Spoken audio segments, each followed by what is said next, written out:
Lagyan ng suka to, boss. Gusto ko, boss, maanghang. Boss, chicharong baka yan, oh. Opo, boss. Yun, oh, chicharong baka. Magic water!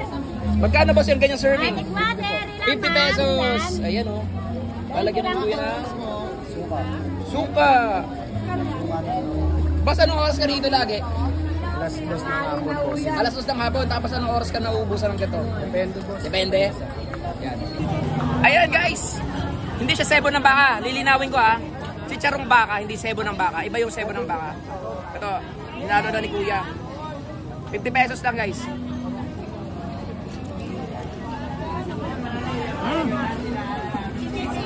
Boss, parang tapa, no?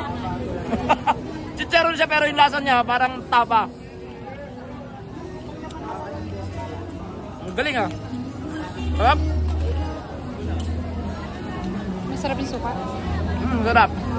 Tsaka yung suka nila, hindi tinipid. Sarap. Atin. Ang sarap. Palaki, pampat. Boss, anong pangalan ko ba? Eko, boss. Ego? Hoy! Jericho Rosales. Sir Ego pala to. Sarap, guys. Baka mapadpad kayo dito. Kahilera lang siya ng baga ng mama mo. So, ito. Una, ito! Pinumagakan dito, tsaka ito.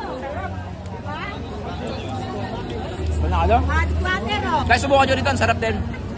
Hindi siya naiiba dun sa mga chicharong baboy.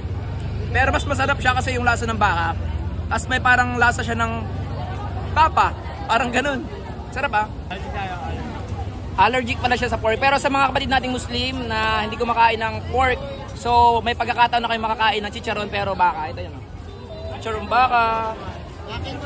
So legit yan. So makakatikim na kayo, makakain na kayo ng matunog at maingay kainin.